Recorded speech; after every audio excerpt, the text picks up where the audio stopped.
Good morning, students. Welcome to Learners Academy. Good morning, sir.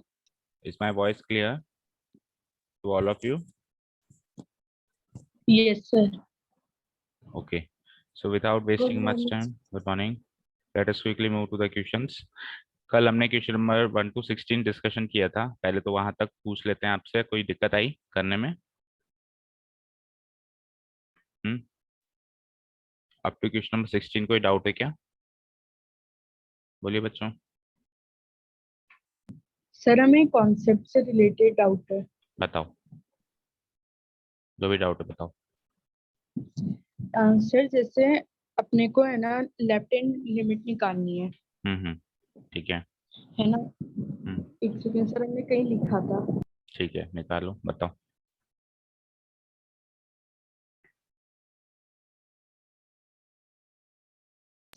Yes sir, तो अपन उसमें a minus H करते हैं।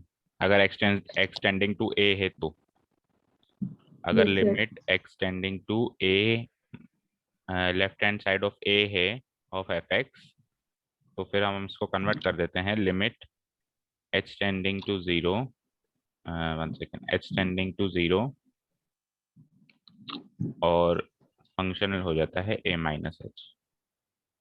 और फिर सर जैसे उसकी वैल्यू अपने को गिवन है 2x, तो सर अपन जब लिमिट 2x कर देंगे फिर तो सर ये f को क्यों हटा देते हैं अपन? उसकी वैल्यू f भी तो गिवन आना है चाहिए ना। 2x, जैसे कि एफ एक्स इक्वल्स ये टू क्या सर गिवन है? अच्छा, ये वाला सर क्वेश्चन है, यस सर, ये वाला नहीं सर, 16 वाला। 16th वाला देखो। ठीक है, तो देखो -1 ही रख देता हूँ फिर मैं। ए बी क्यों रखता हूँ, -1 ही रख देता हूँ तो अच्छे से समझ में आ जाएगा। -1 रख के करूँ या 1 रख के करूँ, क्योंकि दो पॉइंट्स ऑफ डिसकंटिन्यूटी हो सकती है यहाँ पे। तो -1 से करके बताऊँ या 1 से करके बताऊँ, बोलो। सर ये तो आ गया मैं समझ में। अच्छा, नहीं, आप जो पूछ रहे हो वो भी उसी से समझ में आ जाएगा। एक बार बताओ, देखो सपोज करो मैं -1 से करके बता रहा हूँ, है ना। -1 माइनस, तो ये हो जाएगा लेफ्ट हैंड लिमिट में क्या हो जाएगा, -1 माइनस एच, राइट। ठीक है। Yes sir. और अब राइट हैंड लिमिट यहाँ लिखता हूँ। राइट हैंड लिमिट में जब हम निकालेंगे extending to -1 from the positive side f x,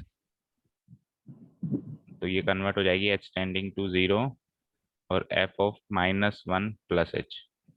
ठीक है, यहाँ तक आ गया। अब देखो, यस सर। अब जब -1 के मैं लेफ्ट साइड में बैठा हूँ तो फंक्शन किस तरीके से डिफाइंड है, चेक करो। -2, बोलो। Yes sir. Yes minus sir. -2 means a constant function which is independent of x, एक कांस्टेंट फंक्शन जिसमें एक्स नहीं है। तो जब इसका आंसर -2 आने वाला है, यानी -1 से लेफ्ट साइड में कुछ भी पॉइंट हो, आंसर हमेशा ही -2 आने वाला है। तो यानी कि यहाँ पे मैं सिंपली -2 ही रखूंगा ना। It is independent of x, it is independent of x, और आंसर भी फिर -2 ही आएगा। एच रखने ही नहीं है, ना एच रखना है ना एक्स रखना है, कुछ नहीं रखना, क्योंकि कांस्टेंट फंक्शन है। कांस्टेंट फंक्शन का आंसर तो वही आएगा ना। लेकिन इधर जो है -1 के राइट साइड में 2x लिखा हुआ है, तो इधर थोड़ा सा चेंजेस होगा, एच टेंडिंग टू जीरो। अब सुनो, 2x मीन्स जो जिसके ऊपर भी फंक्शन अप्लाई करोगे उसको 2 से मल्टीप्लाई करोगे। अभी आप फंक्शन किस पे अप्लाई कर रहे हो बच्चों, इस पे, तो 2 से इसको मल्टीप्लाई करोगे तो ये हो जाएगा 2 इंटू -1 प्लस एच। अब आप यहाँ पे एच टेंडिंग टू जीरो है तो एच की वैल्यू जीरो पुटअप करोगे तो -1 प्लस जीरो -1 हो जाएगा, -1 इंटू टू -2 हो जाएगा। तो left hand limit and right hand limit same आ गई। लेफ्ट हैंड लिमिट तो -2 इसलिए आई क्योंकि वो कांस्टेंट फंक्शन था। राइट हैंड लिमिट मैंने एक्स को पुट किया तो भी फिर भी -2 ही आ रहा है। और अगर आप -1 पे एग्जैक्टली चेक करोगे तो भी -2 ही आ रहा है, क्योंकि ये डंडा यहाँ पे लिखा हुआ है। तो यानी कि left hand limit, right hand limit और फंक्शन की वैल्यू एट -1 तीनों ही -2 आ रही है। अब बताओ समझ में आया या अभी भी डाउट रह गया? सर हमें ये पूछना है, जैसे यहाँ पर राइट साइड में जो आपने किया है limit hmm of hmm -2, hmm. Sir इसमें एफ भी तो आना चाहिए ना लिमिट और -2 के बीच में। देखो मेरी बात सुनो, इधर मैंने लिखा -1 के लेफ्ट साइड में, तो -1 के लेफ्ट साइड में मुझे एक चीज बताओ। मैंने कहा आपको कि एफ एक्स है 2x। तो अब मुझे बताओ एफ ऑफ वन क्या होगा, बोलो। 2 2 × 1। एफ ऑफ टू क्या होगा, 4 2 × 2। ठीक है, एक केस ये हुआ। दूसरा केस मैं ले रहा हूँ, एफ ऑफ एक्स है सिंपली 2। तो अब मुझे बताओ एफ ऑफ वन क्या होगा, सर 2 2। एफ ऑफ टू क्या होगा, 2 2। तो आप यहाँ पर x की वैल्यू 1, x की वैल्यू 2 है, तो जैसे यहाँ पे x की वैल्यू 1 पुटअप कर रहे हो तो अंदर भी x की वैल्यू 1 पुटअप कर रहे हो, x की वैल्यू 2 पुटअप कर रहे हो तो अंदर भी x की वैल्यू 2 पुटअप कर रहे हो। आप यहाँ पे क्यों नहीं 1 2 पुटअप कर रहे हो, आप यहाँ पे क्यों 2 2 2 ही लिखे जा रहे हो, क्योंकि इधर x लिखा हुआ ही नहीं है, ये कांस्टेंट फंक्शन है, ये हर एक पॉइंट पे 2 वैल्यू देता है। तो -1 के लेफ्ट में -2 लिखा हुआ है, इसके साथ कोई भी वेरिएबल जुड़ा हुआ ही नहीं है। तो एफ ऑफ वन भी 2 होगा, एफ ऑफ टू भी 2 होगा, एफ ऑफ थ्री भी 2 होगा, एफ ऑफ एच भी 2 होगा, एफ ऑफ -1 -h जो लिखा हुआ है वहां पे वो भी तो 2 ही होगा या -2 होगा, जो भी उसने दिया है। समझ आया? जब वहां पे कोई वेरिएबल लिखा ही नहीं है, हर हाल में आंसर -2 ही होगा, तो किसी के ऊपर भी लगाओ -2 ही होगा ना। तो फिर इसके ऊपर लगाओ तो भी तो -2 ही आएगा ना। इस फंक्शन की वैल्यू सॉल्व कर दी ना मैंने, -2। बोलो अब समझ में आया? Yes sir. अभी क्लियर है डाउट? कांस्टेंट फंक्शन है इसलिए ना तो एच आ रहा है ना एक्स आ रहा है, एक constant value as it is function की वैल्यू आ जा रही है। मैं ये फंक्शन किसी पे भी अप्लाई करूं आंसर -2 ही आ रहा है। ठीक है, समझ गए? Yes sir. Yes sir. ठीक है, आप ये देखो यहाँ पे वेरिएबल है, यहाँ पे वेरिएबल नहीं है, इसलिए वहां पे -2 ही आया है। यहाँ पे वेरिएबल था तो फिर हमको वेरिएबल के हिसाब से पुट करना पड़ा। ठीक है, चलो any other doubt? No sir. No. तो स्टार्ट करते हैं क्वेश्चन नंबर 17। देखो क्वेश्चन नंबर 17 एंड 18 को इंपॉर्टेंट मार्क करो। Easy and exam material type question है ये। इजी भी है, बहुत ज्यादा मुश्किल नहीं है, 18 दोनों ही। और मैं ये कहूंगा कि इस तरह के क्वेश्चंस एग्जाम में देखने को मिल जाते हैं ना। और आ जाए तो मतलब ये तो एक तरीके से वेटिंग वाले क्वेश्चन है, वेट स्कोर करने वाले, स्कोरिंग वाले क्वेश्चन है ना, अच्छे वेटेज रखते हैं ये। ठीक है, अच्छा दूसरी चीज मैं एक चीज और डिस्कस करना चाहूंगा। आप अभी सुन रहे होंगे कि आपके बोर्ड्स 2 सेशंस में डिवाइड हो गए हैं, ये सारी बातें सुनी ना आपने? Yes sir. तो उससे रिलेटेड कोई मन में क्वेरी या उससे रिलेटेड आपको कोई मतलब डर तो नहीं है ना किसी बात का? हम्म। सर एमसीक्यूज का ही है कि देखो कम मेरी बात टाइम सुनो, में। मेरी बात सुनो, मेरी बात सुनो। अगर आपका कॉन्सेप्ट स्ट्रांग है, ध्यान से सुनना जो मैं कह रहा हूँ, और मेरी बात सुनो, अगर एमसीक्यूज आएंगे तो केवल आपके लिए नहीं आएंगे, पूरी दुनिया के लिए आएंगे। सारे बच्चों को वही करना है, सारे बच्चों को वही करना है। आज से पहले एमसीक्यू पेपर हुआ नहीं है आपका बोर्ड में, आज से पहले डिस्क्रिप्टिव पेपर हुआ है। तो अब अगर वो एमसीक्यू दे रहे हैं बेटा, तो वो इतने ज्यादा मुश्किल सवाल नहीं देंगे। इवन ये मान के चलो फर्स्ट टाइम पेपर हो रहा है ना एमसीक्यू, तो ये मान के चलो बहुत ही आसान क्वेश्चन आएंगे आपके लिए, स्कोरिंग अपॉर्चुनिटी उल्टा। और दूसरी बात कॉन्सेप्ट है, अगर आपका कॉन्सेप्ट बिल्कुल 100% है तो फिर क्वेश्चन चाहे से 10 तरीके से घूम के आ जाए, क्या फर्क पड़ता है? ट्रू फॉल्स बन के आ जाए, एमसीक्यू बन के आ जाए, सब डिस्क्रिप्टिव बन के आ जाए, या सॉल्व कर इस तरह का बन के आ जाए, प्रूव करो इस तरह का बन के आ जाए, शो दैट करके बन के आ जाए, और 10 तरीके से बन के आ जाए, क्या फर्क पड़ता है? अगर कॉन्सेप्ट स्ट्रांग है तो सब कर सकते हैं हम, नहीं कर सकते बताओ? बोलो। Yes yes sir. सर। तो कुल मिला के फोकस करना है अपना कॉन्सेप्ट स्ट्रांग करने की। और अब करना क्या चाहिए, कई बच्चे कहते हैं कि सर अब एक काम करते हैं कि है ना, मैथ्स का पेपर है ना, अब अपन है ना एमसीक्यू से सॉल्व करना शुरू करते हैं। मैंने कहा कुछ भी नहीं होने वाला, एमसीक्यू से सॉल्व करोगे, जो करते आ रहे हो वही करो, हल्का सा भी स्लाइटली भी इधर उधर नहीं भटकना है, कुछ भी नहीं करना है, जो करते आ रहे हो वो करो। हाँ बस एक चीज है, जब एग्जाम नजदीक आ जाए, जैसे नवंबर दिसंबर, अभी फाइनल डेट आई नहीं है आपका, जैसे आप मान लो आपका मैथ्स का एग्जाम 7 दिन बाद है, तो आपको क्या करना है, 7 या 8 या 10, एक हफ्ता या 2 हफ्ते पहले सैंपल पेपर आ ही जाएगा बोर्ड की वेबसाइट पे, ठीक है ना? सैंपल पेपर को जरूर देखना है। और कम से कम 1 या 2 हफ्ते पहले कुछ भी, जैसे आजकल वेबसाइट्स पे भी मिल जाते हैं, लेकिन नहीं तो बुक्स भी आ जाएंगी तब तक तो, क्योंकि अगर एमसीक्यू टाइप का पेपर आने वाला है तो सैंपल पेपर की बुक्स भी आ जाएंगी मार्केट में। कोई भी बुक लेकर, जैसे एनसीईआरटी एग्जाम्पलर लेकर या कोई भी लेकर, वो एमसीक्यू टाइप के क्वेश्चंस के सॉल्व करने की हम प्रैक्टिस करेंगे। लेकिन अभी नहीं करेंगे, अभी तो कॉन्सेप्ट बनाओ, जैसे कर रहे हो वैसे ही करो। ये काम है एग्जाम से हफ्ता भर पहले या 2 हफ्ता भर पहले, दैट्स इट। समझ में आई बात? जो करते आ रहे हो वही करो, कुछ नहीं सोचना है, बिल्कुल बेफिक्र रहो, ऐसे मानो कि कुछ पैटर्न वैटर्न चेंज नहीं हुआ, जो करना है वो करो, हम बाद में देखेंगे। ठीक है, कोशिश करते हैं हम फटाफट से कोर्स खत्म करें, और हम खुद ही 1-2 प्रैक्टिस सेट लगाएंगे फिर नवंबर दिसंबर से पहले। ठीक है, ठीक है ना? Yes, और sir. अपन बिल्कुल सही राह पे चल रहे हैं। अपन देखो, ये चीज तो अपने को पता नहीं थी भाई, ऐसे 2 पैटर्न में वो पेपर टूटने वाला है, लेकिन फिर भी किस्मत कह दो, लक कह दो, हमने स्टार्टिंग से चैप्टर 1 से ही शुरू किया। नहीं तो पता है हर साल मैं चैप्टर 5 से शुरू करवाता था। सोचो अगर एक बार इस बार मैं चैप्टर 5 से शुरू करवा देता, शुरू के चैप्टर देखे ही नहीं होते अपन ने, तो कितनी बड़ी मुसीबत हो जाती ना। तो हमारा Yes, लक है, ये sir. हमारा लक ही है कि हमने इस बार, मेरी पता नहीं क्यों इच्छा हुई कि यार चैप्टर 1 से स्टार्ट करते हैं। एक चैप्टर नंबर जो वो लीनियर प्रोग्रामिंग वाला तो हमने थोड़ा सा ऐसे ही देख लिया, कोई बात नहीं, लेकिन फिर हमने चैप्टर 1 से स्टार्ट किया। तो अगर ये 2 पोर्शंस में तोड़ेगा भी सही तो चैप्टर 1 से स्टार्ट करेगा ऑब्वियसली, ऐसे बीच में से 2 चैप्टर्स पिक नहीं कर सकता। तो चैप्टर 5 और मेरे हिसाब से एप्लीकेशन ऑफ डेरिवेटिव्स तक आपके, मेरे हिसाब से अभी आना के बोर्ड का सिलेबस आया नहीं है, एप्लीकेशन ऑफ डेरिवेटिव्स यानी ये वाला चैप्टर 5th और इसके अगला वाला, ठीक है ना, वहां तक आपके मेरे हिसाब से फर्स्ट पार्ट में आ जाना चाहिए, जो नवंबर दिसंबर में जो फर्स्ट पैटर्न हो रहा है। तो अपन मेरे हिसाब से तो इजीली कवर कर लेंगे, और फिर एक रिवीजन भी स्टार्ट कर देंगे। ठीक है, ठीक है बच्चों, कुछ भी घबराने की जरूरत Yes. नहीं है, कुछ भी। जो करते आए हो ना, जैसे अपन, और मैं तो ये नहीं कहूंगा, मैथ्स में हर सब्जेक्ट में यही आपकी स्ट्रेटेजी रहनी चाहिए।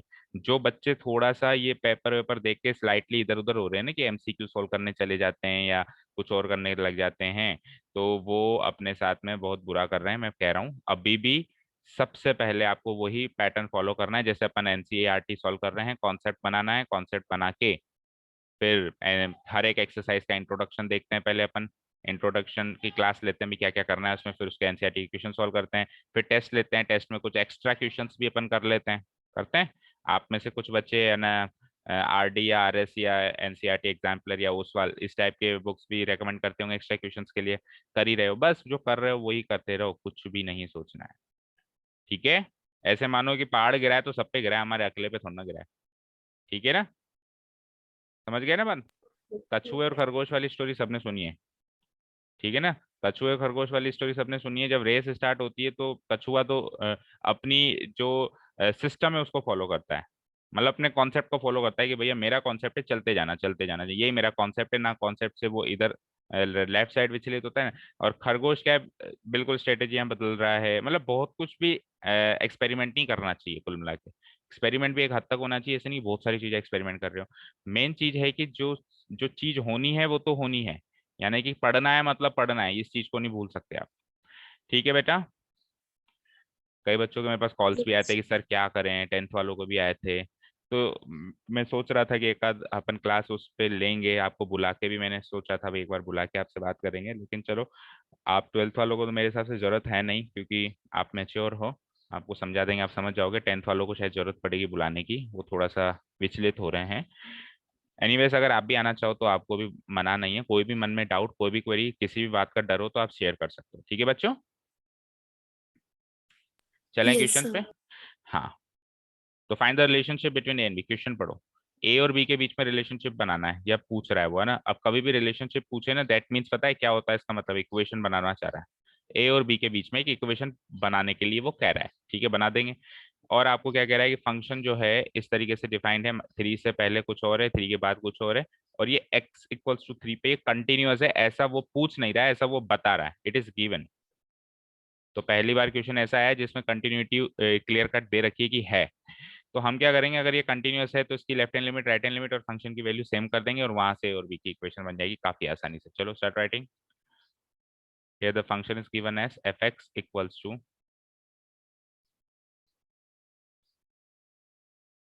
ax plus 1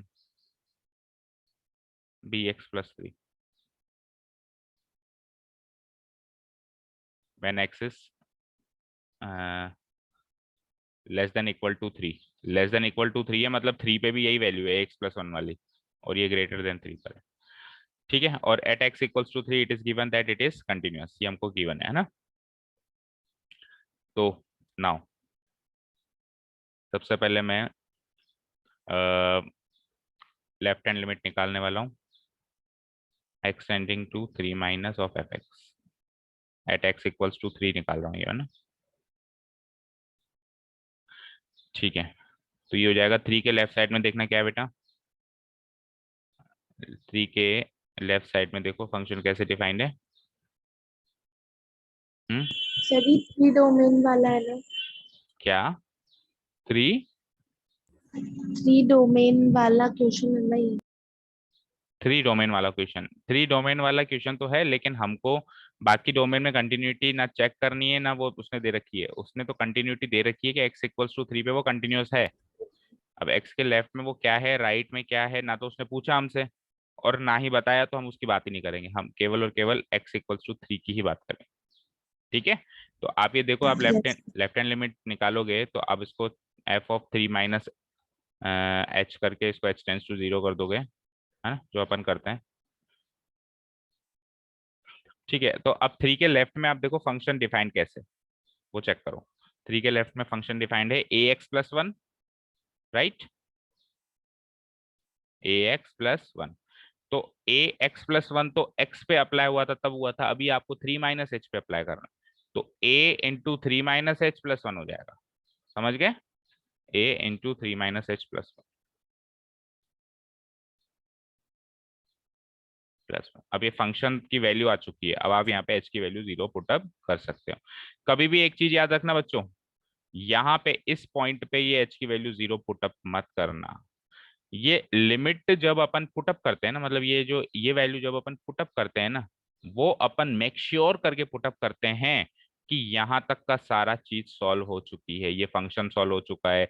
या देखो कायदे से तो अभी इसको और सॉल्व करना चाहिए, 3a माइनस ah+1 इस तरीके से, और लास्ट में जब ये चीज पूरी सॉल्व हो जाए ना, अब इससे क्या है कि सॉल्व हो ही नहीं रही है, एंड में हमेशा h की वैल्यू 0 पुटअप की जाती है, यही लिमिट का रूल होता है।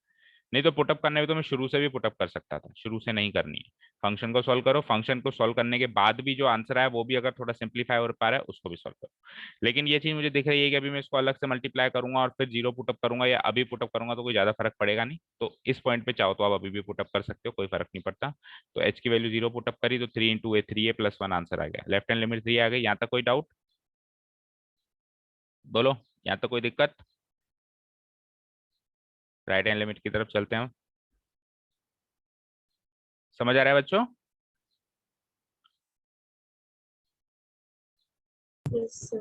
ठीक है, राइट साइड पे फंक्शन कैसे डिफाइंड है, 3 के राइट साइड में bx+3, तो bx+3 तो क्या है, x पे x इनपुट हुआ था तब bx+3 था, अभी इनपुट किसको देना है आपको, 3+h को, तो b इंटू, देखो b इंटू एक्स था तो b इंटू ये वाला इनपुट और फिर +3 हो जाएगा, ठीक है। It will B b into 3+h+3, function को सॉल्व कर रहा हूं मैं, है ना, b इंटू 3+h+3, ये एक ब्रैकेट और लगा दिया करो, ये लिमिटेबल वैल्यू इस पूरी चीज की है ना, ऊपर भी लगा दो, इस पूरी चीज की लिमिटेबल वैल्यू है, ठीक है। अब यहाँ पे आप h की वैल्यू 0 पुट अप कर सकते हो, तो इट विल बी 3b+3, यहाँ तक कोई डाउट। और फंक्शन की वैल्यू भी निकालनी है एट x इक्वल्स टू 3, है ना, ऑल्सो f(3), क्योंकि तीनों ही चीजें इक्वल होंगी। अब एग्जैक्टली 3 पे क्या वैल्यू है वो आप ऊपर से चेक कर लो, एग्जैक्टली 3 पे वैल्यू है ax+1, ax+1 में x की जगह 3 लगाओगे क्योंकि 3 पे लगा रहे हो, तो 3a+1। यहां तक कोई दिक्कत? अब अपने को गिवन है कि x इक्वल्स टू 3 पे वो कंटिन्यूस है, now it is given that fx is continuous,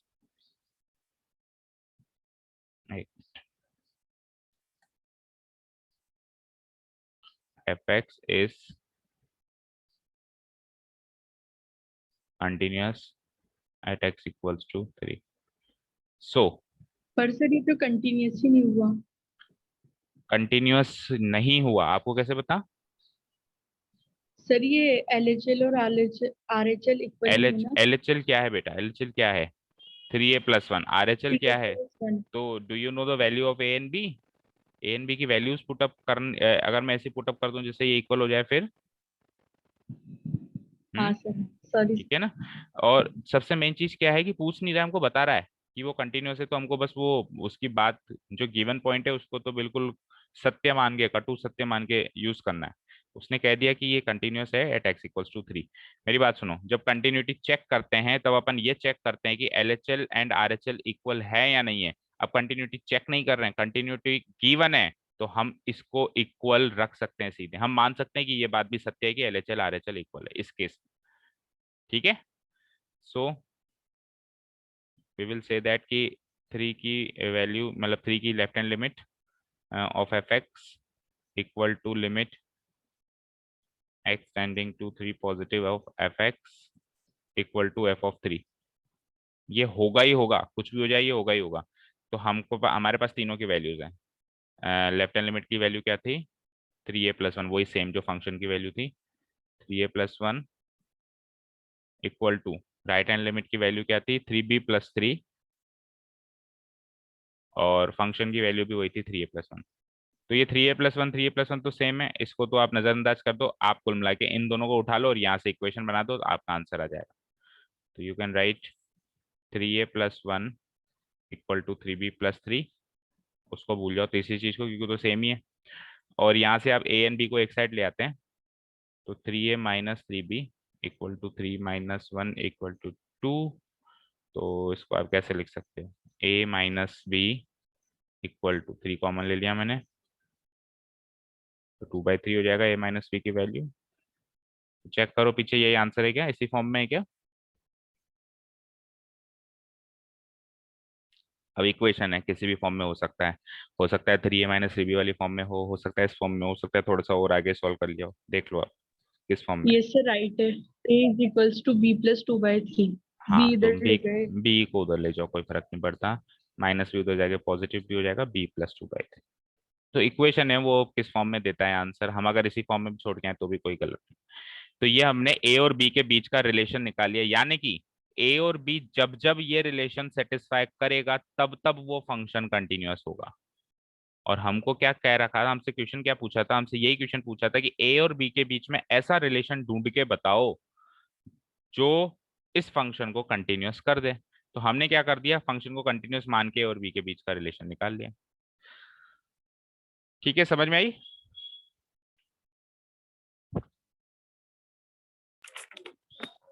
excuse me sir. बोलो बेटा। सर जैसे इस वाले क्वेश्चन में तो बस RHL और LHL ही अलग थे, हम्म। और अगर किसी क्वेश्चन में तीनों ही अलग आ गए तो फिर कैसे सॉल्व करेंगे? तीनों अलग आने के चांसेस बहुत कम है, तो फिर वो क्वेश्चन भी उस हिसाब से मोल्डेड होगा, क्योंकि अक्सर आपका जो फंक्शन है जनरली 95% जो फंक्शन है वो इस तरीके से डिफाइंड है कि कोई भी वैल्यू है at x greater than equal to less than equal to 3 greater than 3। तो ये डंडा इधर ही लगा हुआ है, डंडा इधर ही लगा हुआ है, लेस देन इक्वल टू के साथ ही लगा हुआ है, यानी 3 से कम और 3 पे यही वैल्यू है, और 3 से ज्यादा पे वैल्यू चेंज होगी। या फिर उल्टा हो सकता है कि डंडा यहाँ लग जाए, डंडा यहाँ लग जाए मतलब 3 से ज्यादा और 3 पे फिर ये वैल्यू हो जाएगी और इस पे ये हो जाएगी। और बाय द वे अगर मान लो तीनों पे वो अलग अलग वैल्यू देता है, जो कि इस एक्सरसाइज में तो है ही नहीं, और आपके मैं तो ये कहूँगा कोर्स में भी नहीं है, तो फिर वो जो है आपकी इक्वेशंस भी ज्यादा बन जाएंगी फिर उससे। जैसे मान लो दिस इक्वल टू दिस, तीनों ही अलग अलग आ जाए, ऐसे कह रहे हो ना आप, तो उससे आपकी इक्वेशंस भी एक से ज्यादा बन जाएगी। इसको इसको मिला के एक इक्वेशन बनेगी, इसको इसको मिला के इक्वेशन, तो क्वेश्चन भी फिर उस टाइप का ही होगा, फाइंड ए रिलेशन बिटवीन, उसमें ए और बी दो वेरिएबल नहीं होंगे, ए बी सी 3 वेरिएबल हो सकते हैं, उस टाइप का क्वेश्चन बन सकता है। पर फिर से कहूंगा उसके चांसेस कम है बनने के। ठीक है। Okay sir. चलो नेक्स्ट क्वेश्चन बिल्कुल सेम इसी पैटर्न पे है। आपको कंटिन्यूटी चेक नहीं करनी है, कंटिन्यूटी ऑलरेडी गिवन है, आपको कुछ वैल्यूज निकालनी है। For what value of lambda, lambda की कौन सी वैल्यू के लिए ये फंक्शन 0 पे कंटिन्यूअस होगा, and what about the continuity at x = 1, और लेमडा की कौन सी वैल्यू पे ये फंक्शन x = 1 पे कंटिन्यूअस होगा। यानी x = 0 पे एक बार कंटिन्यूअस रख के लेमडा की वैल्यू निकालनी है, और x = 1 पे भी वापस उसी फंक्शन को कंटिन्यूअस मानते हुए लेमडा की वैल्यू निकालनी है। तो इस वाले पैटर्न को तो बाद में देखते हैं, एक बार पहले x = 0 तक चलते हैं। और अगर अब ये कंटिन्यूअस है, पहले फंक्शन लिख लेते हैं, देखो तो वही LHL RHL सेम हो जाएगा। फंक्शन डिफाइंड है lambda into x square minus 2x for x less than equal to 0। ठीक है, आगे है 4x plus 1 for x greater than 2। ये फंक्शन डिफाइन है और मुझे गिवन है कि x इक्वल्स टू 0 पे कंटिन्यूस है। तो x इक्वल्स टू 0 पे अगर वो कंटिन्यूस है तो मैं सीधे x इक्वल्स टू 0 की कंटिन्यूटी मान लेता हूँ कि सत्य है और उस हिसाब से LHL RHL निकाल के उसको इक्वेट कर देता हूँ एट x इक्वल्स टू 0। तो लेफ्ट हैंड लिमिट निकाल रहा हूँ मैं 0 minus of F x,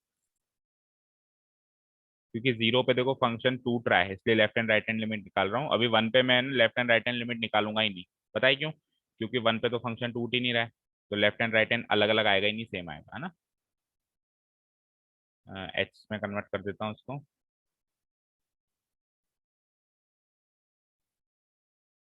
zero minus h और I can say minus h, limit h tends to 0 f of minus h.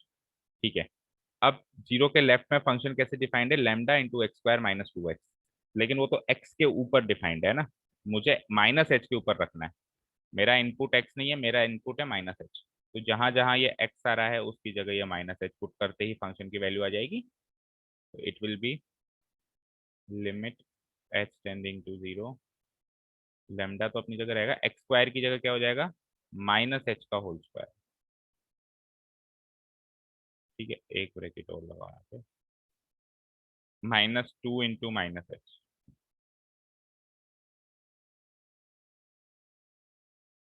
ठीक है, समझ आया? माइनस एच रख दिया मैंने एक्स की जगह। तो सॉल्व करते हैं। मैंने क्या कहा, पहले जीरो वैल्यू मत पुटअप करना, पहले अंदर से अंदर पूरी ये इसकी सिंप्लीफाइड फॉर्म जितनी कर सकते हो कर लेना।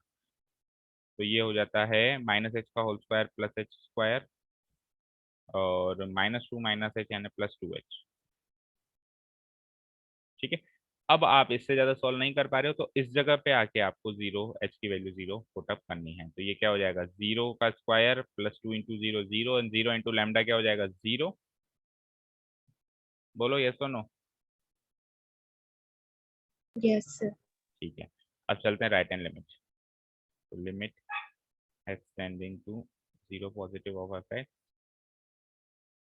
Limit extending to 0 f of 0 plus h which is h, limit extending to 0 f of h. अब फंक्शन की वैल्यू निकालनी है एट एच पे, लेकिन राइट हैंड साइड। तो 0 के right hand side function define कैसे, 4x प्लस 1। तो ये क्या हो जाएगा, 4h प्लस 1, एच रखोगे तो, सॉरी लिमिट लगाओ पहले, 4h plus 1।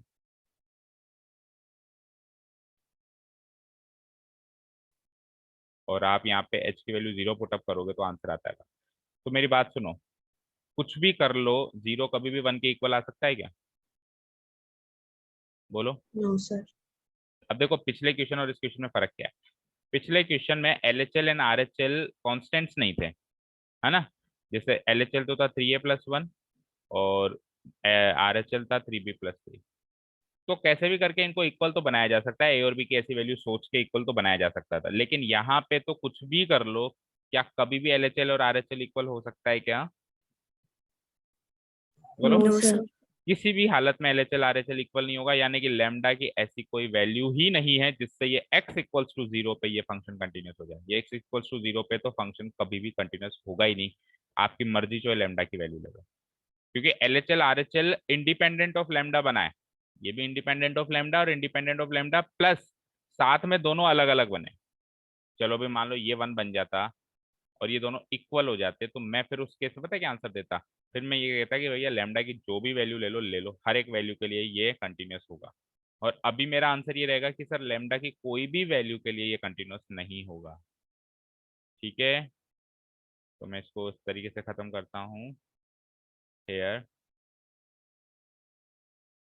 Limit extending to 0 minus of F x is not equal to limit extending to 0 positive of fx.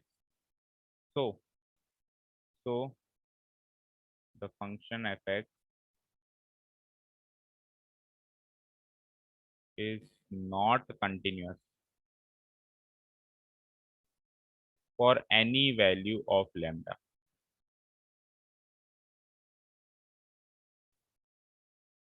खत्म। ये x इक्वल्स टू 0 की बात हो गई। अब 1 की बात करते हैं। यहाँ तक समझ आया? Yes sir. तनिषा समझ आया यहाँ तक? तनिष्का? यस सर यहाँ पर अपन ने एनी वेयर ऑफ लेमडा क्यों लिखा? Any value of lambda. Sir ये तो वैल्यू है ना? एनी वैल्यू लिखा है, वो आपको शायद गलत समझ में आया। एनी वैल्यू लिखा है मैंने बेटा, एनी वैल्यू। एनी। नहीं सर, ये तो बोलो। हम तो ऐसे पूछ रहे हैं कि हाँ क्वेश्चन हाँ। में ये तो लेमडा दे रखा है ना, मतलब हम्म। इसकी तो अपने को वैल्यू फाइंड करनी है, मुझे एक तो चीज इसमें बताओ, अपन कंटिन्यू चेक मुझे एक चीज करते हैं। बताओ, मुझे एक चीज बताओ। लैम्डा की वैल्यू अगर मैं यहाँ पे 1 रख दूं तो भी ये 0 ही आएगा। 2 रख दूं तो भी ये 0 ही आएगा।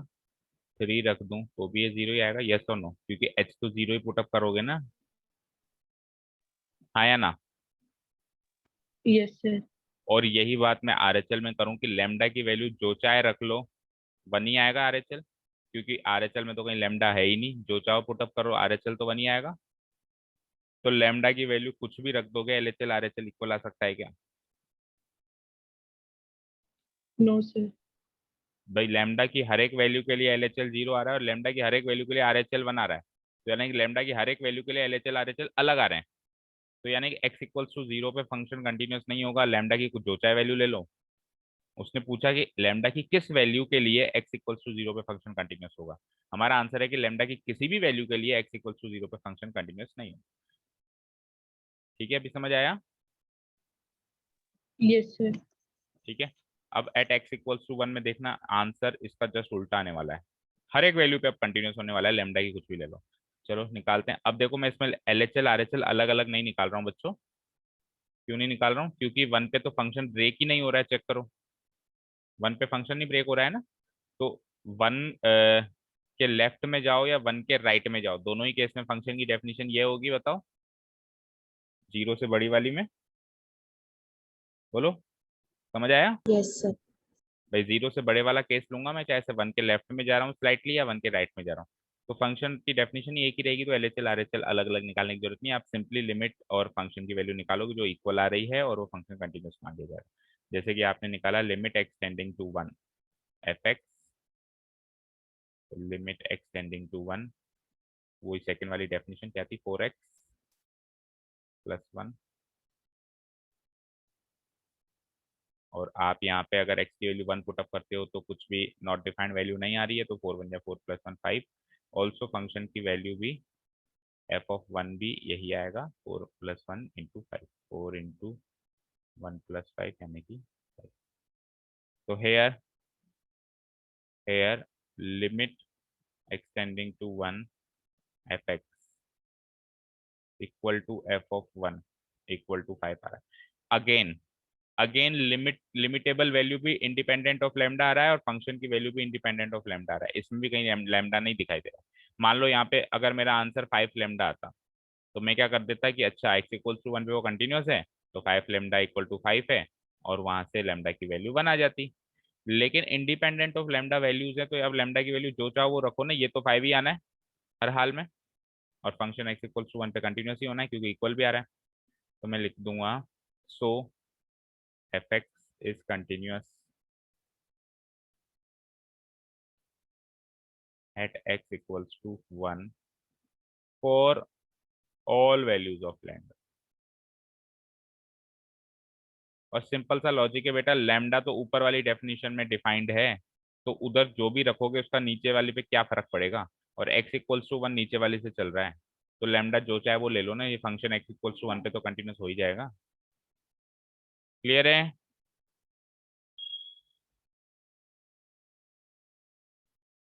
बोलो बच्चों, क्लियर है? सर ये एच कब रखते हैं जब फंक्शन में? Left hand limit and right hand limit हम निकालते हैं। ठीक है, जब left hand and right hand ओ, निकालते हैं। नहीं तो एच हम इसमें भी रख सकते हैं, प्लस करके जनरली हम इसमें भी निकाल लेते हैं। कई क्वेश्चन में आप ऐसे भी देखोगे कि left hand right hand limit नहीं निकाली और इसी को उन्होंने ऐसे कन्वर्ट कर दिया, तो वो भी कर देते हैं कई बार। इसको उन्होंने ऐसे लिख दिया, लिमिट एच टेंडिंग टू 0, और फिर उस केस में हम प्लस वाला जनरली लेते हैं, F of 0 plus H, 0 plus H,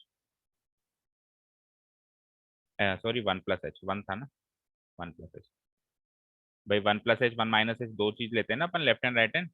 तो जब यस अपन अलग अलग नहीं निकालते हैं तो भी हम अगर इसको एच में कन्वर्ट कर दें तो फिर हम जनरली प्लस वाली केस लेते हैं, लेकिन उससे कोई ज्यादा सिग्निफिकेंस, कोई फायदा नहीं होता है। ठीक है, जनरली हम लेते ही नहीं है, और एज इट इज बस 1 की वैल्यू यहाँ पुटअप करते हैं। और लेकिन पुटअप कब करते हैं, जब ये चीज पूरी सॉल्व हो चुकी हो, जितनी सिंप्लीफाइड हो सकती हो पहले कर लो सिंप्लीफाइड, फिर बाद में पुटअप करो। क्लियर? Yes sir. ठीक है साहब, तो ये भी इजी क्वेश्चन ही था, लेकिन इस तरह के क्वेश्चंस मेरे को पेपर में देखने को मिलते हैं भरपूर मात्रा में, तो इस तरह के क्वेश्चंस पे आप ध्यान देना। अब नेक्स्ट क्वेश्चन अगेन एक इंपॉर्टेंट क्वेश्चन है और समझने लायक क्वेश्चन है, greatest integer function. Relations and functions में भी हमने सीखा था इसको। Show that the function, show that the function defined by g of x, एक फंक्शन है जिसका वैल्यू है x minus greatest integer of x. ये सारे के सारे इंटीग्रल पॉइंट्स पर डिसकंटिन्यूअस है। इंटीग्रल पॉइंट्स मतलब जैसे x इक्वल्स टू 1 एक इंटीग्रल पॉइंट है, x इक्वल्स टू 2 इंटीग्रल, जहाँ पे इंटीजर्स वैल्यू आ रहा है, तो इंटीग्रल पॉइंट्स पे ये डिसकंटिन्यूअस है, ऑब्वियसली होगा, ऑब्वियसली। डिसकंटिन्यूअसली आप अगर है ना मॉडुलस फंक्शन का ग्राफ बनाएंगे, तो आपको पता है कि मॉडुलस फंक्शन का ग्राफ कुछ इस तरीके से बनता है। हाँ बोलो, इस तरीके से बनता है, देखा होगा आपने, यस सर। काफी फेमस ग्राफ है इसका। तो आप देख रहे हो कि हर एक इंटीग्रल पॉइंट पे ये फंक्शन टूट रहा है, पेन उठाना पड़ रहा है, ये बनाया, फिर पेन उठा के 5 पे, -3 पे गया, फिर -2 पे गया, फिर 0, फिर 1 2 3। तो हर एक इंटीग्रल पॉइंट पे ये डिसकंटिन्यूअस होगा, ये वैसे भी मुझे पता है, लेकिन अब मेरे को बाय लिमिट वाले तरीके से इसको प्रूव करना है। ठीक है, वेयर एक्स की डेफिनेशन दे दी है नीचे, वैसे तुमको पता है, पर उसने और, भाई आप कंफ्यूज ना हो तो और डेफिनेशन दे दी कि इसका मतलब क्या है, ग्रेटेस्ट इंटीजर लेस देन और इक्वल टू है। ठीक है, अब ग्रेटेस्ट इंटीजर फंक्शन अगर अभी तक किसी को क्लियर नहीं हो तो पहले वो चीज पूछ लो बच्चों, क्योंकि फिर क्वेश्चन में स्टार्ट कर दूंगा तो फिर बीच में डिस्टर्बेंस हो, इससे पहले आप पूछ लो। ग्रेटेस्ट इंटीजर फंक्शन एक्स, इसके बारे में सबको जानकारी है क्या होता है ये? हम्म, बोलो कनिष्का, आपको पता है? कनिष्का जैन 11th में पढ़ा था, यस सर। पता है अच्छे से? क्या होता है कि ग्रेटेस्ट सबसे बड़ा इंटीजर लेना स्मॉल। है जो एक्स के बराबर हो या एक्स से छोटा हो। फॉर एग्जाम्पल अगर मैं 2 पे लगाऊं तो 2 ही आएगा, इंटीग्रल वैल्यू पे तो वही आंसर आती है, 3 पे लगाओ तो वही आएगा। लेकिन अगर इंटीग्रल वैल्यू पे ना लगाओ, जैसे 3.6 पे लगाओ, तो 3.6 से छोटा सबसे बड़ा इंटीजर 3 है तो आंसर 3 आएगा। 2.2 पे लगाओ तो 2.2 से छोटा होना चाहिए लेकिन सबसे बड़ा इंटीजर होना चाहिए तो आंसर 2, क्योंकि 2.2 से छोटे इंटीजर्स तो 2 भी हैं, 1 भी है, 0 भी है, माइनस, लेकिन इन सब में सबसे बड़ा 2। ठीक है, समझ गए? Yes sir. ठीक है, लेकिन G of X greatest integer function से डिफाइन नहीं है, आगे एक्स माइनस भी लगा हुआ है, वो भी हमको देखना है। चलो शुरू करते हैं, पहले तो मैं जी ऑफ एक्स लिख देता हूँ जो मुझे गिवन है, x minus greatest integer function होगा, और मुझे कंटिन्यूटी चेक करनी है एट एनी इंटीग्रल पॉइंट। अब सारे के सारे इंटीग्रल पॉइंट पे तो मैं चेक करने से रहा, तो एक उनका रिप्रेजेंटेटिव ले लेता हूँ, कोई भी ए जो कि इंटीजर होगा, है ना। इंटीजर्स को हम जेड से डिनोट कराते हैं, आपको याद है ना, let a belongs to z be any integer. Integers का सेट होता है उसको जेड बोलते हैं ना, बोलते हैं क्या? Yes sir. ठीक है, तो यस सर। अब ए नाम के इंटीजर पे मैं इसको चेक कर रहा हूँ, है ना। तो सबसे पहले मैं लिमिट निकाल रहा हूँ, left hand limit right hand limit अलग अलग निकाल रहा हूँ, to be on the safer side, safe होने के लिए मैं left hand right hand limit अलग अलग निकाल रहा हूँ। तो x tending to a minus f x, g x, sorry g x की बार।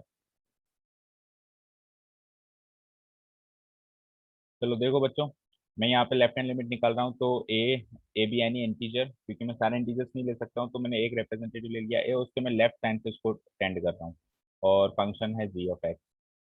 तो इट विल बी, मैं इसको अगर एच में कन्वर्ट करूँ तो it will be h tending to 0, और जी फंक्शन लग जाएगा ए माइनस एच पे। ठीक है, अब ए माइनस एच पे फंक्शन लगना है, तो ध्यान से देखो ये फंक्शन ए माइनस एच पे कैसे लगेगा, limit h tends to 0, function x पे कैसे लग रहा था, x minus greatest integer function x, तो a माइनस एच पे कैसे लगेगा, ध्यान से देखो, a minus h minus greatest integer function a minus h, और इस पूरे पे ये लिमिटेबल वैल्यू है।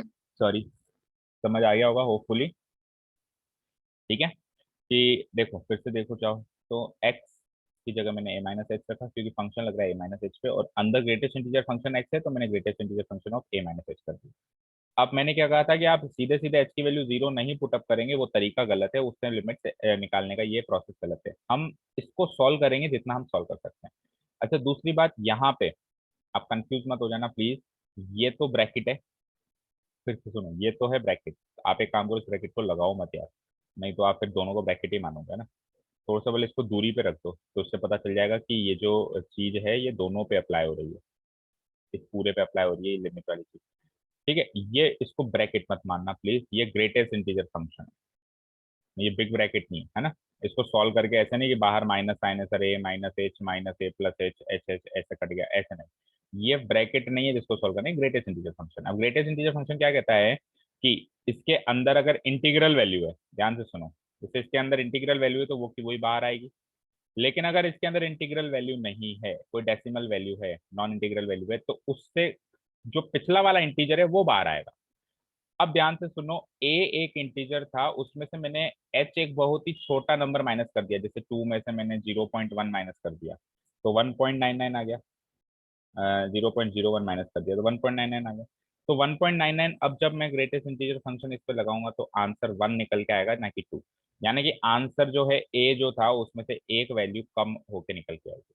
फिर से सुनो, यहाँ पे एक इंटीग्रल वैल्यू नहीं है, यहाँ पे इंटीग्रल वैल्यू नहीं है, इंटीग्रल इंटीग्रल वैल्यू तो a थी, उसमें से मैंने एक छोटी सी क्वांटिटी माइनस कर दी, तो अब जो ये क्वांटिटी है ये इंटीग्रल वैल्यू नहीं है, तो इसके ऊपर जब आप ग्रेटेस्ट इंटीजर फंक्शन लगाओगे तो इस इंटीजर में से एक इंटीजर कम होके निकलेगा। जैसे फॉर एग्जांपल आप 2 माइनस 0 पॉइंट कोई छोटी सी क्वांटिटी ले लो 0.01, इसके ऊपर ग्रेटेस्ट इंटीजर फंक्शन लगाओगे तो ये हो जाएगा 1.99 के ऊपर ग्रेटेस्ट इंटीजर, तो आंसर 1 आएगा। तो इसमें से एक कम क्वांटिटी निकली या नहीं निकली। और एग्जांपल ले लो, मान लो 7 ले लो, 7 में से आपने कोई छोटी सा नंबर माइनस किया, उसके ऊपर ग्रेटेस्ट इंटीजर फंक्शन लगाया तो इट विल बी 6.99, और 6.99 के ऊपर ग्रेटेस्ट इंटीजर फंक्शन 6 आएगा, तो 7 से एक कम क्वांटिटी है, यानी इस ए से एक क्वांटिटी, एक इंटीजर की क्वांटिटी कम करके मेरे को आंसर लिखना है। तो इट विल बी, देखो तो सॉल्व करेंगे, लिमिट h टेंस टू 0, वो तो वैल्यू एज इट इज रहेगी a माइनस एच, लेकिन ये जो वैल्यू है ये a माइनस 1 हो जाएगी। अब ये ब्रैकेट है, अब ये एक्चुअल वाला ब्रैकेट है ना, क्योंकि बाहर माइनस साइन था, ये ग्रेटेस्ट इंटीजर फंक्शन वाला ब्रैकेट था, तो जो भी a वहां पे वैल्यू है उसमें से एक वैल्यू कम होके वो इंटीजर बाहर आएगा। अब आप इसको सॉल्व करो और फिर उसके बाद h की वैल्यू पुट अप करो, तो it will be h tending to 0 a minus h minus a plus 1, तो a माइनस a कट गया, और अब आप पहले चलो एक बार लिख लो चाहो तो, h tending to 0 minus h plus 1, अब आप यहाँ पे h की वैल्यू 0 पुट अप करो, क्योंकि इससे ज्यादा सॉल्व नहीं हो रहा। मैंने क्या कहा, वैल्यू एंड में पुटअप करनी है, जब जितना सॉल्व सिंप्लीफाइड फॉर्म में कब कर सकते हो उतना कर दो उसको, तो h के लिए 0 पुटअप करते ही लेफ्ट हैंड लिमिट आगे जाए, राइट हैंड लिमिट पे आते हैं, limit extending to a positive side of g of x, h वाली फॉर्म में कन्वर्ट करते हैं तो h टेंडिंग टू 0 और g of a plus h, और सेम टू सेम वैसे ही लिमिट x टेंडिंग टू 0। अब a प्लस h पे आपको वो फंक्शन लगाना है, तो x minus greatest integer function x था, तो a plus H minus greatest integer function a minus, again ये ग्रेटेस्ट इंटीजर फंक्शन है, ये ब्रैकेट नहीं। ठीक है, तो पहले इसको सॉल्व कर लो, ओ सॉरी प्लस था ना, ये प्लस। अब आप पहले इसको अलग अलग वैल्यूज लेके सॉल्व करो, मान लो a कोई इंटीजर है 3, उसमें कोई छोटी सी वैल्यू 0 के नजदीक की जोड़ दिया आपने, वो 0.001 जोड़ दिया आपने, तो आंसर आएगा 3.01, और इस पे ग्रेटेस्ट इंटीजर फंक्शन अप्लाई करोगे तो 3, दैट मीन्स ये जो वैल्यू है यही आंसर निकल के आ रही है। दूसरा एग्जांपल ले लेते हैं, 7 या फिर 6 प्लस इसमें भी कोई छोटी सी वैल्यू जोड़ दी मैंने, तो आंसर आया 6.01 के ऊपर greatest integer function which will be equal to 6, तो यही वाली आंसर आई, दैट मीन्स ए ही आंसर आने वाला है मेरा। 3 के केस में 3 आ रहा था, 6 के केस में 6 आ रहा था, तो ग्रेटेस्ट इंटीजर फंक्शन को केवल मैं सॉल्व कर रहा हूँ, ए प्लस एच इसको एज इट इज रहने दो, और इस ग्रेटेस्ट इंटीजर फंक्शन को सॉल्व करो, और फिर इन दोनों को आपस में solve, that is the method. Limit H tending to 0, तो ये A plus H as it is, और वहां से अभी मैंने प्रूव करके बताया ए निकल के आ रहा है, ए माइनस ए कैंसिल हो रहा है, तो केवल एच बचा, और एच की वैल्यू भी जब आपने 0 पुट अप करी थी। तो L H L and R H L जो है अलग अलग आ रही है किस पॉइंट पे, एक्स इक्वल्स टू ए पर, और ए क्या है, कोई भी इंटीजर है, तो यानी कि हर एक इंटीग्रल पॉइंट पे आपकी L H L R H L अलग ही आने वाली है, यानी कि हर एक इंटीग्रल पॉइंट पे, ठीक है, हर एक इंटीग्रल पॉइंट पे, यहाँ पे एट एक्स इक्वल्स टू ए मैं चेक कर रहा था ना, तो हर एक्स इक्वल्स टू ए पे हमेशा ये L H L R H L अलग ही आएगी, एल एच एल हमेशा 1 ही आएगी और आर एच एल हमेशा 0 आएगी। Here at x equals to A, ठीक है, limit x tending to a minus of g of x is not equal to limit x tending to a positive of g of x. So the limit does not exist. Limit does not exist at x equals to a. Hence, the function, the given function g of x,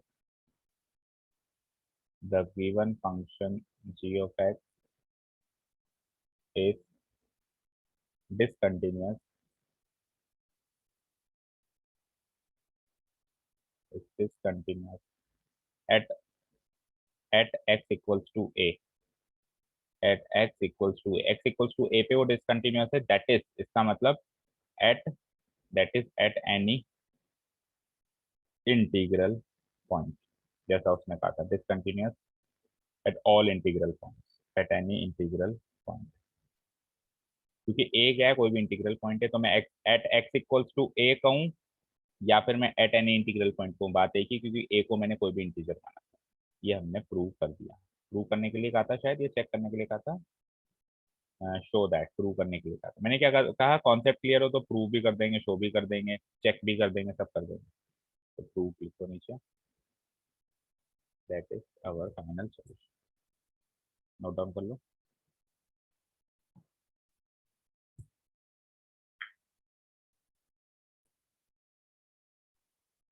ठीक है, तो इसको भी important mark कर लो, again है तो easy, लेकिन अच्छा क्वेश्चन है, आने लायक क्वेश्चन। ठीक है, अब नेक्स्ट क्वेश्चन की तरफ बढ़ते हैं। क्वेश्चन नंबर 20 और देख लीजिए आप, फिर 21 से हम कल देखते हैं। 20 क्वेश्चन देखिए, is the function defined by this is continuous at x equals to pi. क्या ये फंक्शन एक्स इक्वल्स टू पाई पे कंटिन्यूअस है, यानी पूछ रहा है मुझसे। ठीक है, अभी चेक कर लेते हैं, फंक्शन गिवन क्या है, चेक करो पहले, इजी क्वेश्चन है, बताइए। X square minus sine x plus five, x square minus sine x plus five, this is my function, और एट एक्स इक्वल्स टू पाई मुझे चेक करना है, एट एक्स इक्वल्स टू पाई मुझे चेक करना है फंक्शन कंटिन्यूअस है। चलो, अब मुझे बताओ, left hand limit right hand limit अलग अलग निकालने की जरूरत नहीं है, क्योंकि फंक्शन की डेफिनेशन एक ही है। तो पाई के लेफ्ट में भी फंक्शन की डेफिनेशन यही है, और पाई के राइट में भी फंक्शन की डेफिनेशन यही है। तो पाई से थोड़ी सी कम क्वांटिटी आएगी तभी भी ये वैल्यू आएगी, और राइट साइड में भी आएगी। तो आपको केवल सिंपली जनरली लिमिट निकालनी, जैसा हम निकालते हैं। तो मैं केवल लिमिट निकाल रहा हूँ, X tending to pi of F x equal to limit x tending to pi. अब एफ एक्स की वैल्यू लिख दो बस, जो भी हमको गिवन है, x square minus sine x plus five. तो काफी सरल क्वेश्चन आ गया। तो एक्स की वैल्यू जनरल सिंपली पाया पुट अप कर लो, मैंने क्या कहा, जितना सॉल्व कर सकते हो, तो ये तो वैसे भी जितना सॉल्व कर सकते थे उतना सॉल्व किया हुआ है, इससे ज्यादा वैसे भी क्या सॉल्व होगा, तो सिंपली बस पाई की वैल्यू उसमें पुट अप कर देंगे हम। तो पाई square minus sine pi plus five, तो पाई स्क्वायर साइन पाई क्या होता है, 0 प्लस फाइव। तो पाई स्क्वायर प्लस फाइव यहाँ से भी आ रहा है, और फंक्शन की वैल्यू भी यही आने वाली है, तो कोई भी चेंज नहीं आने वाला है। फंक्शन की वैल्यू रखोगे तो भी तो यही सॉल्यूशन करोगे, जो सॉल्यूशन आपने अभी यहाँ किया। अब फंक्शन की वैल्यू निकालोगे तो भी ये सॉल्यूशन होगा, तो वैल्यू सेम ही आने वाली है। ठीक है, ऑल्सो ऑल्सो जब आप एफ ऑफ पाई निकालोगे तो भी आप यही काम करोगे, pi square minus sine pi plus five, यानी pi square minus 0 plus five, यानी वही का वही आंसर आएगा, पाई स्क्वायर प्लस फाइव। ठीक है, here limitable value x tending to pi of fx equal to f of pi, hence the function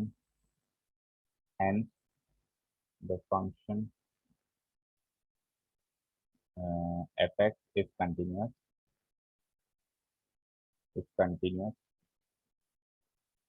at x equals to 4। ठीक है, तो ये तो आपको अच्छे से समझ में आ गया होगा, इसमें कोई दिक्कत नहीं होगी। पर अब एक इसका दूसरा पहलू भी सुनो। देखो बेटा, ट्रिग्नोमेट्रिक फंक्शंस में अक्सर, मैंने ही आपको कहा, मैं ही आपको कह रहा हूँ कि ट्रिग्नोमेट्रिक, मैंने ही आपको कहा कि इसमें left hand limit right hand limit अलग मत निकालो क्योंकि फंक्शन की डेफिनेशन सेम है। लेकिन ट्रिग्नोमेट्रिक फंक्शन में अक्सर left hand limit and right hand limit अलग निकाल ही लेनी चाहिए। क्यों? क्योंकि ट्रिग्नोमेट्रिक फंक्शंस क्या होते हैं, क्वाड्रेंट्स में चलते हैं, तो वैल्यू कभी जैसे फर्स्ट से सेकंड में क्वाड्रेंट में वैल्यू चेंज हो जाती है। इस पॉइंट से जस्ट इधर कुछ अलग वैल्यू होती है, इधर कुछ अलग वैल्यू होती है, कर्व्स ऐसे घूमते हैं, तो थोड़ा सा रिस्क होता ही है इसमें कि क्या पता कुछ और हो जाए। वैसे तो ट्रिग्नोमेट्रिक फंक्शन सारे ही कंटिन्यूअस होते हैं, ये भी मुझे पता ही है, पर फिर भी तो ट्रिग्नोमेट्रिक फंक्शन जैसे अगले कुछ क्वेश्चन किए हम कल करेंगे, ये इसमें भी एक आध मैं आपको करके बताऊंगा। तो मैंने क्या कहा, left hand limit right hand limit अलग निकाल ही लेनी चाहिए इन केस ऑफ ट्रिग्नोमेट्रिक। अब आप कहोगे सर आपने तो कभी मत निकालो, तो again depends on the weightage of question. अगर यही क्वेश्चन एक नंबर का आ जाए तो जो अभी मैंने कहा, अभी किया ना वेटेज ऑफ क्वेश्चन, अभी जो अपन ने किया वो का वही करके छोड़ दोगे, एक नंबर इसमें आसानी से मिल जाएगा। लेकिन अगेन अब ये क्वेश्चन एक की जगह 2 मार्क्स का आ गया या 3 मार्क्स का आ गया, तो अब बेटा फिर LHL RHL अलग निकाल ही लेना। तो उससे भी देख लो, उससे थोड़ा सा लेंदी होगा लेकिन आंसर यही आने वाला है। तो मैं अप्रोच नंबर 2 की बात कर रहा हूँ यहाँ पे। मैं अब LHL RHL अलग मैं मान लेता हूँ कि क्वेश्चन का वेटेज थोड़ा ज्यादा आ गया, तो मैं पूरा LHL RHL से सॉल्व करूंगा। fx equals to x square minus sine x plus है। याद रहे ट्रिग्नोमेट्रिक आइडेंटिटी, ट्रिग्नोमेट्रिक के जितनी भी कॉन्सेप्ट थ्योरी है सब पता होनी चाहिए। At x equals to pi check करनी है मुझे, तो लेफ्ट हैंड लिमिट चेक कर रहा हूँ पहले मैं। Limit extending to pi negative of F x, h वाली फॉर्म में लेके जाओगे तो ये हो जाएगा लिमिट एक्सटेंडिंग टू 0 और f of pi minus h. ठीक है, अब F of pi minus H निकालना है। आपके पास एफ ऑफ एक्स की डेफिनेशन है, तो एक्स की जगह आप पाई माइनस एच रखेंगे, दोनों जगह, यहाँ पर भी और यहाँ पर भी रखो। It will be limit extending to 0 pi minus H का होल स्क्वायर हो जाएगा ये, minus sine of pi minus h हो जाएगा ये, प्लस पूरे पे लिमिटेबल वैल्यू। अगेन आप, मैंने क्या कहा कि एच की वैल्यू 0 आपको यहाँ पे, वैसे तो चाहो तो पुटअप कर सकते हो, क्योंकि आप कहाँ कहाँ पुटअप कर सकते हो, जब तक ये फंक्शन डिफाइंड हो रहा है। तो अगर आप 0 यहाँ पुटअप कर दो, 0 यहाँ पुटअप कर दो, तो फंक्शन डिफाइंड ही है, कोई दिक्कत नहीं है। लेकिन फिर अगेन प्रोसेस की बात कर रहा हूँ कि जब तक ये पूरा जितना सॉल्व नहीं हो सकता इसको सॉल्व करो, और एंड में जाके एच की वैल्यू 0 रखो, वो बिल्कुल करेक्ट प्रोसेस है। मतलब बिल्कुल जो मैं कहूँ ना, एग्जैक्ट करेक्ट प्रोसेस यही है कि फंक्शन की वैल्यू सॉल्व कर दी, अब इसको आपस में जितना सॉल्व कर सकते हो करो, हो सकता है कुछ आपस में भी इसमें से कट रहा हो, और फिर एंड में एच की वैल्यू 0 पुटअप करनी है। तो वही काम मैं करूंगा जो करेक्ट प्रोसेस है। वैसे इस वाले क्वेश्चन में अगर आप एच की वैल्यू यहाँ भी पुटअप कर दोगे इस पोजीशन पे भी, तो भी गलत नहीं होगा, और दूसरी बात फंक्शन डिफाइंड ही होगा। पर मैं तो पूरा ही सॉल्व कर रहा हूँ। पाई माइनस एच का होल स्क्वायर क्या होगा, A square minus 2ab plus B square के हिसाब से pi square minus 2 pi H plus H square. हाँ जी आगे चलो, माइनस साइन पाई पहले तो मुझे बताओ साइन पाई माइनस एच क्या होगा। Pi minus h means you are sitting in the second quadrant, और सेकंड क्वाड्रेंट में जो साइन होता है वो पॉजिटिव होता है, वी ऑल नो। ठीक है, तो ये साइन एच हो जाएगा, और साइन एच और बाहर माइनस लगा हुआ है, तो minus sine h plus five.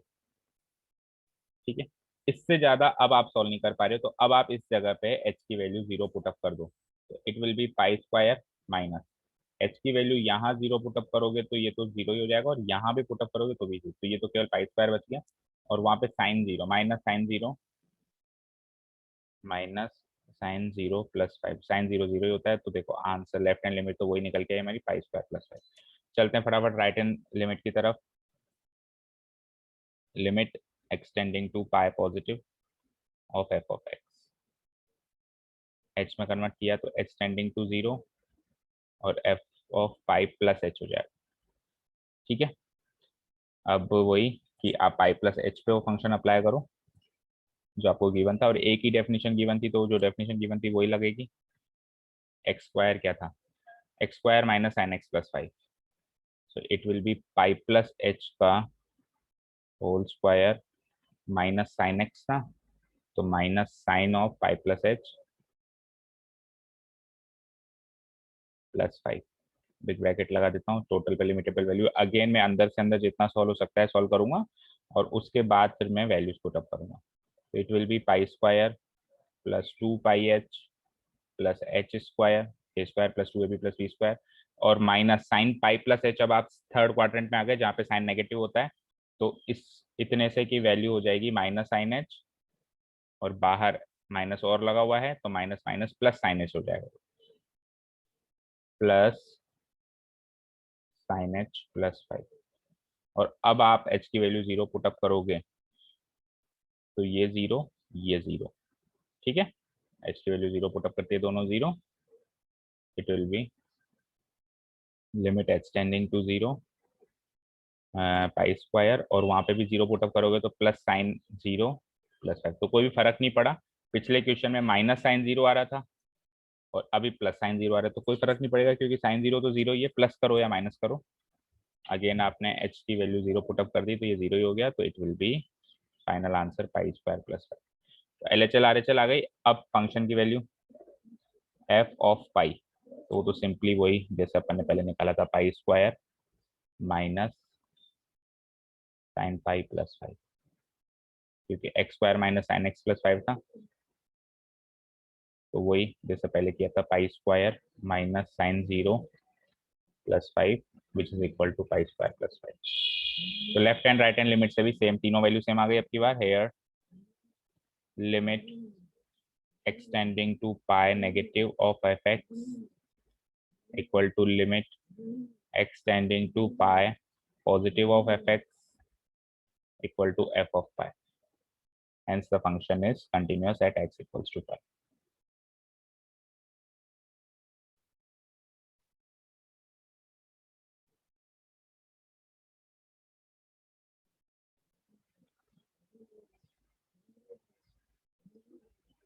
At x equals to prove नहीं, आपको पता लगाना था तो आपने पता लगा दिया। ठीक है बच्चों, तो फिर से बात कर रहा हूं मैं कि वेटेज ऑफ मार्क्स के ऊपर हमेशा डिपेंड करता है कि आप कौन सा तरीका, कौन सा मेथड, कौन सा रास्ता चुनते हैं क्वेश्चन को सॉल्व करने का। अगर 1 नंबर का है तो आप left hand right hand limit अलग ना निकालें, क्योंकि फंक्शन की डेफिनेशन एक ही है दोनों जगह पे, तो आप ऐसे सिंपली बिल्कुल बिल्कुल सरल भाषा में आप ऐसे सॉल्व कर सकते हैं, मुश्किल से 5-7 लाइन्स में। लेकिन अप्रोच नंबर 2 अगेन अगर वेटेज ज्यादा है तो वही left hand limit right hand limit, और वैसे ट्रिग्नोमेट्रिक जनरली बात करूं तो ट्रिग्नोमेट्रिक फंक्शंस के केस में left hand right hand limit अलग अलग निकाल ही लेनी चाहिए, क्योंकि क्या पता थोड़ा सा लेफ्ट में जाते ही आप क्वाड्रेंट बदल दो, कुछ नेगेटिव की पॉजिटिव वैल्यू हो जाए, पॉजिटिव की नेगेटिव वैल्यू हो जाए, तो इसीलिए वहां पे रिस्क ना लेते हुए हमको LHL RHL अलग अलग निकाल ही लेना है अगर वेटेज अच्छा है तो। दोनों चीजें मैंने आपको बता दी, अल्टीमेट चॉइस आपको करनी है, अपना विवेक यूज करके इस तरह के क्वेश्चन को सॉल्व करें। इजी था वैसे, ज्यादा डिफिकल्ट था नहीं क्वेश्चन। तो now we are done up to question number 20th। अब क्वेश्चन नंबर 21st और 22nd अगेन अगर वेटेज कम है तो एक ही लाइन में सॉल्व हो सकते हैं, एक ही लाइन में। क्यों? देखो साइन एक्स एक कंटिन्यूस फंक्शन है, मैं एक ही लाइन में लिख दूंगा, we know that sine x is a continuous. देखो सपोज करो मैंने एफ एक्स को लिखा sine x plus cos x. अब मान लो साइन एक्स को मैंने एक दूसरा फंक्शन मान लिया, let sine x be, let g of x be sine x, और इसको तीसरा फंक्शन मान लिया h of x be cos x. अब मुझे बताओ साइन एक्स एक कंटिन्यूस फंक्शन है, ये मुझे पता है कि जी ऑफ एक्स कंटिन्यूस हो जाएगा, और मुझे ये भी पता है कि H of x cos x, और कॉस एक्स भी कंटिन्यूस है तो एच ऑफ एक्स भी कंटिन्यूस हो जाएगा। ठीक है, और यहां से मैं ये लिख सकता हूँ कि f of x equals to g of x plus h of x. तो बेटा जब जी ऑफ एक्स कंटिन्यूस है, एच ऑफ एक्स कंटिन्यूस, तो उनका सम भी कंटिन्यूस होगा, ये हमने अलजेब्रा ऑफ कंटिन्यूटी में पढ़ा था। कि दो कंटिन्यूस फंक्शंस का सम भी कंटिन्यूस होगा, डिफरेंस भी कंटिन्यूस होगा और प्रोडक्ट भी कंटिन्यूस होगा। तो ए बी सी, अगर फिर से कह रहा हूँ एक एक नंबर के आए तो केवल ये 4 लाइनें लिख के सॉल्व हो सकता है। We know that sin x is a continuous function, so g of x is a continuous function. We know that cos x is a continuous function, so h of x is a continuous function. Now f of x equals to sin x plus cos x, therefore g of x plus h of x, ये दोनों continuous, therefore f of x is continuous at any point. f x हमेशा मतलब continuous function होगा ही होगा। Similarly ये कर सकते हैं, सिमिलरली और सिमिलरली ही बाकी सब भी कर सकते हैं। क्यों? कोसाइन को क्या लिखोगे आप?